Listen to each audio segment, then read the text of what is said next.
Hey beautiful people, welcome back to my channel. I'd like to thank each and every one of you guys who do take the time out to say hey boo, because I'm saying it right back at you, hey boo. I haven't talked too much since the birth of my son. I'm gonna be real honest with you. A lot of things transpired, a lot of things happened, and like I said, I'm not going to get too into what exactly happened because forgive me, my son is watching TV, but he may come around. Hold on, I hear him moving around. Let me see where he's at.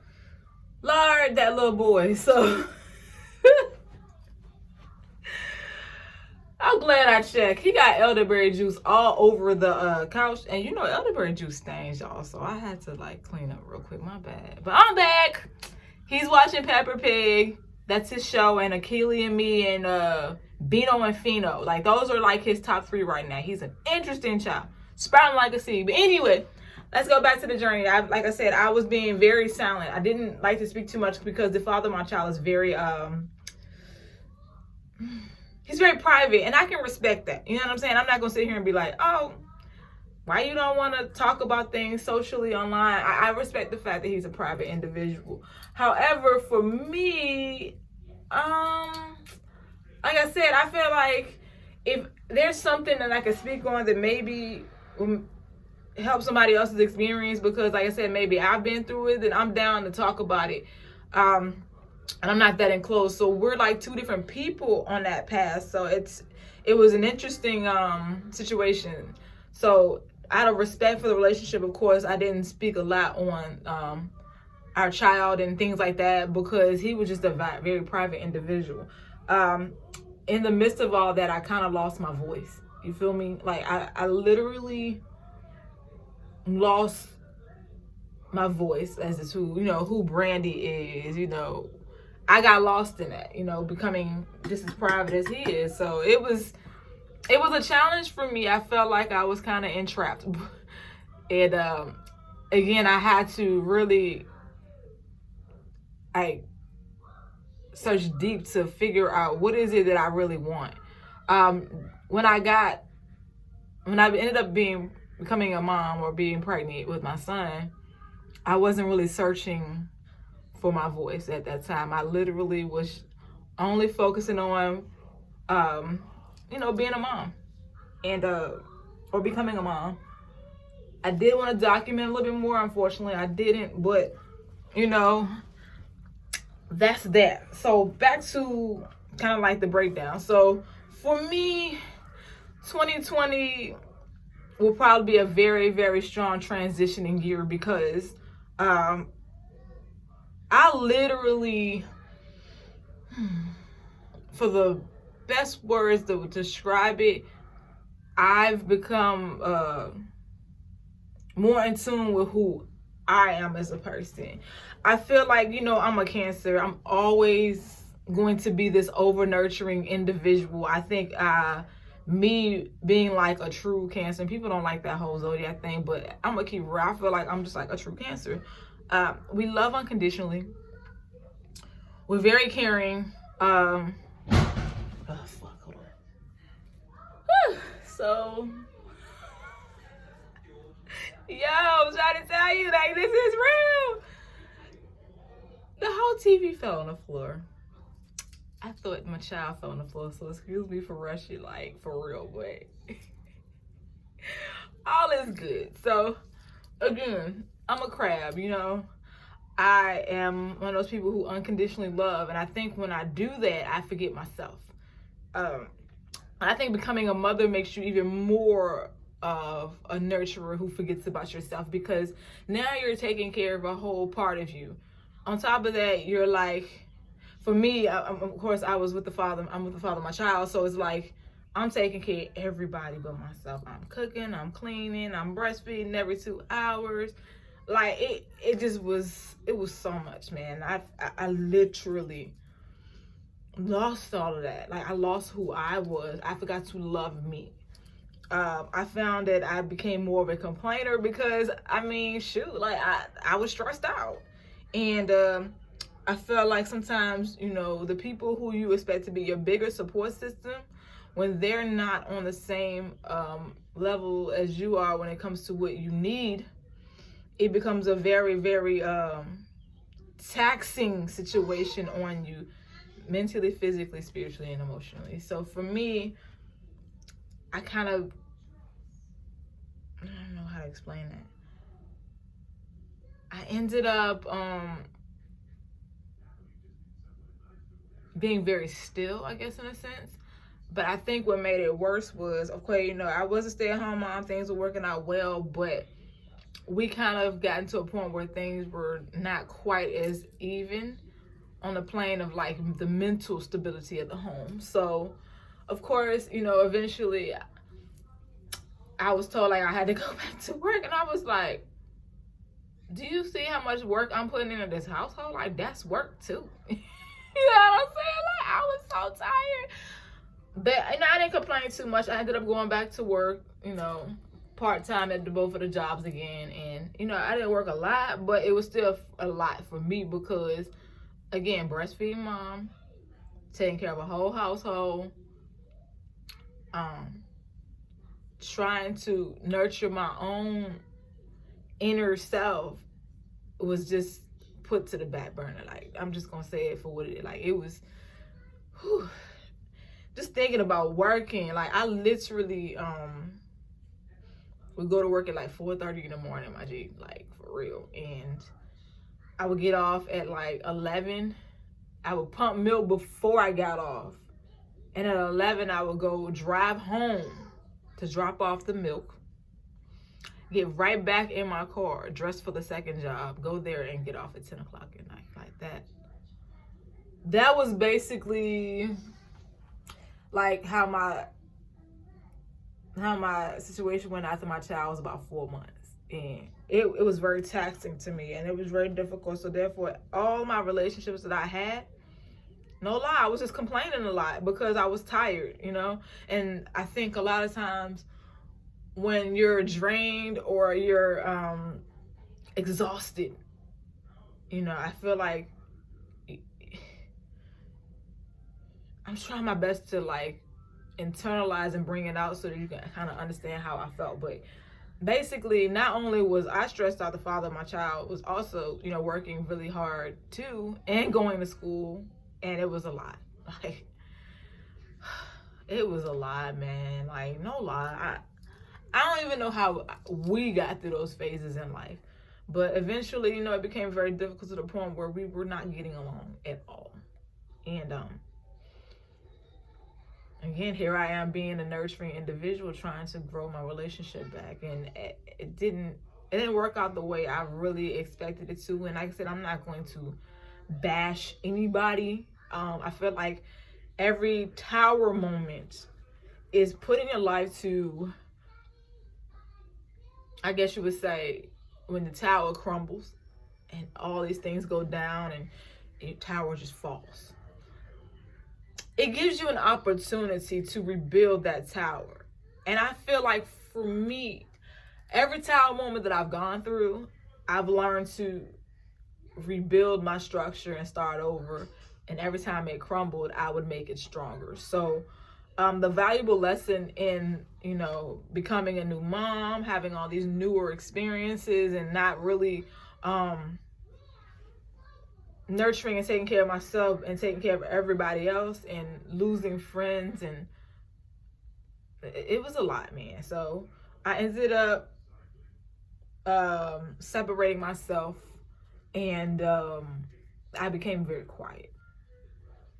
And I mean, like, reclusive. Like, the little crab Brandy that I am, literally went into my shell. I didn't talk to nobody, really. And I'm still kind of in that shell, so forgive me, but I am documenting so that you guys can kind of understand. I feel like everybody kind of has, I'm gonna say everybody goes through something, you feel me? And I always say in life, everybody needs healing. I don't care how healthy your journey is. I don't care what you feel is picture perfect in your life. Everybody needs healing. And I know, like I said, the great Dr. Sabi used to always say that too. You know what I mean? And that's the truth. Everybody needs healing. And for me, I had to learn to close up my throat chakra. You know what I mean? I needed to stop talking. I needed to go within myself and I had to find what Brandy needed while still being a parent, while still loving the father of my child, and while still learning to grow and have my own voice. And that transition of all these things that happened, me going back to work, me stop working, me moving, me being silent, all these things, I lost a lot of people in my life. I became more spiritual. In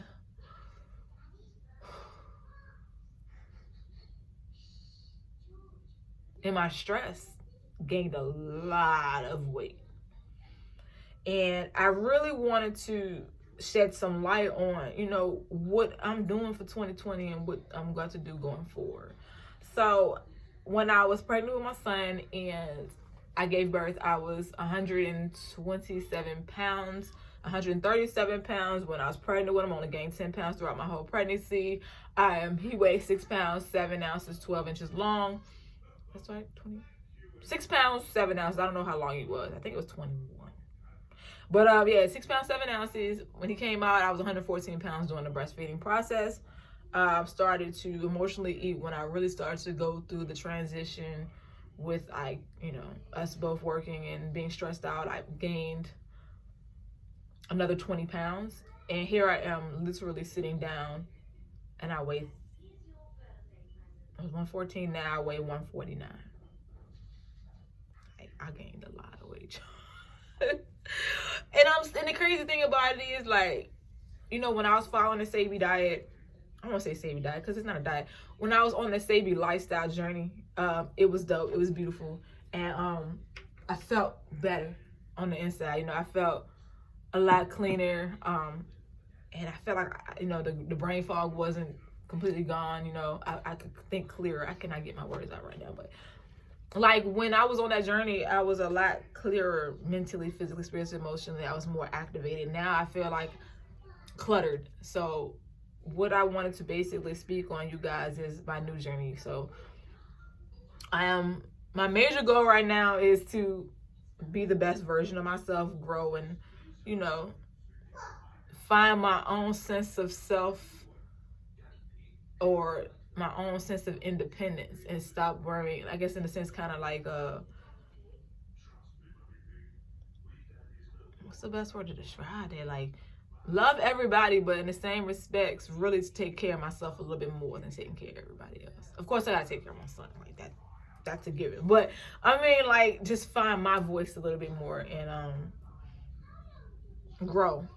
So first thing first, I am on this whole transition of going back to eating cleaner. No more Beyond Meat.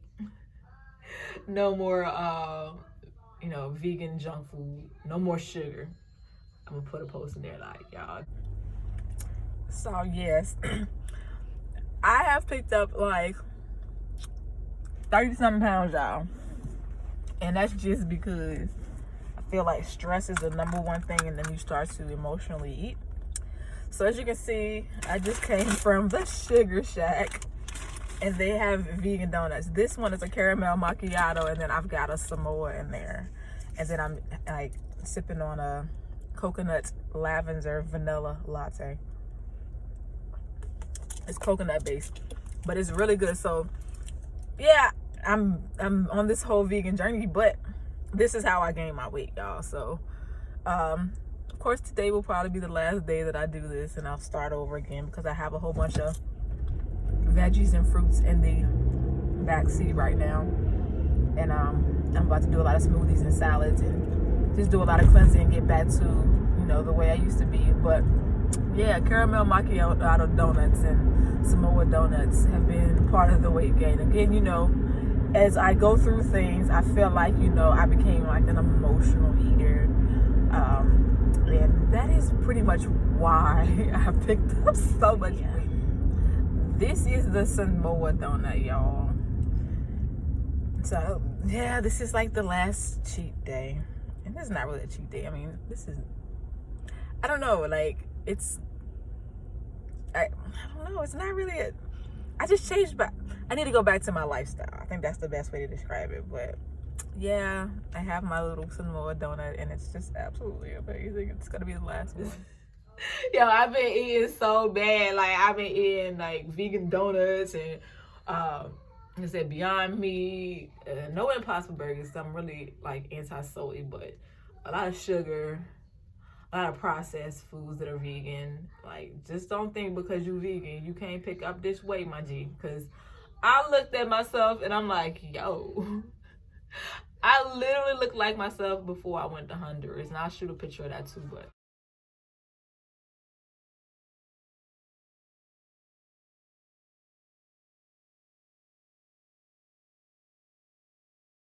yeah, I'm so much bigger than I was coming back from that journey. Even coming out of my pregnancy journey, I was smaller pregnant. Like, that's real. So back to, you know, the new, trying to find a newer version of.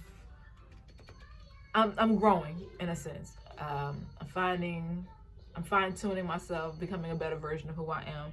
Like I said, I've always been an unconditional love type person, but I'm just going to work a little bit harder on balancing myself and growing without, I guess, over nurturing other people, and really just taking control of who I am on the inside. So with that being said, I am about to start this journey. I didn't start in the new year because I wanted to really mentally be ready and not put a date on it. You feel me? I wanted to do it when I was really ready. So at this point, you'll hear a lot about what it is I really have done, what I did do. Like I said, I did a lot of cleansing before that baby. So I'll talk a little bit more about that too. It's a bit controversial. That's why I don't like to really talk about my cleansing regimen down there because a lot of people will probably disagree to it. So, but you'll see some videos soon. But again, a little controversial. So I'm not going to.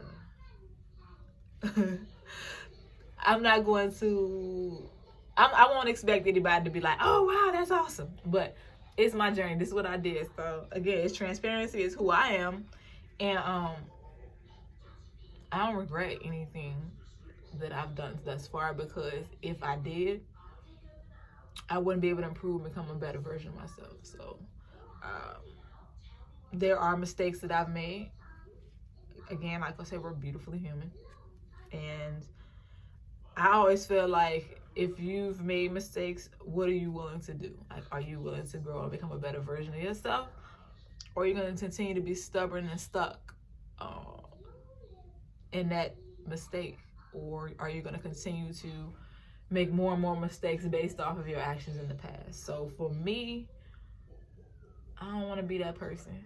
You know, I want to be that person. And if the tower keeps crumbling, reevaluate.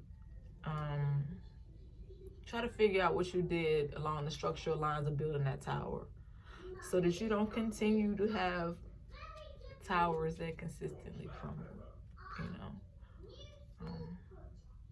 find self-love. You know, I'm okay being alone. I think for me that was the most difficult piece of the puzzle. You know, I love to be surrounded by people. I love just being nurtured myself, but again, I've lost track of that. So it's back to the drawing board, you guys. If y'all have any questions, for sure, let me know. If there's anything you really want me to highlight on, you know, let me know.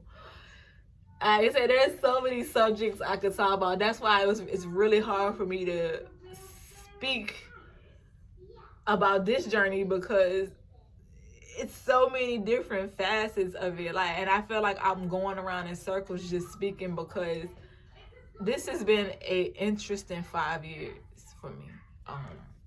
Like, this is 5 years of just everything happening. So I feel like the last time I really post like what I was doing as far as cleansing, it might have been about 3 or 4 years ago. So it's been a minute. I was posting more about the Yoni journey, cleansing, down there removing any energies. But y'all, the controversial thing I did, y'all gonna be like, what the heck? But I'm gonna tell you what I did actually caused me to remove like parasites inside of the vagina, dog. Like, I literally seen a worm or two come out. So I'll speak on it because people be like, what the hell? But like I said, I'm trying to tell you right now, you never know what kind of energies you putting down there, man. You never know what your diet causes. Like I said, you know, a lot of the meats that people eat and stuff have parasites in it. I don't know how far they travel or where they go, but they definitely there. Yeah, we'll definitely talk about that a bit more. So if you guys have any questions about my journey and this new one, of course y'all will see it, but let me know, y'all. Thanks for taking the time out to listen. I know the video was a bit long, but golly, it's 5 years I had to put it all together. And it's probably still all over the place, but hell, it is what it is, okay? I absolutely love you guys. Can't wait to see you on this journey, and peace.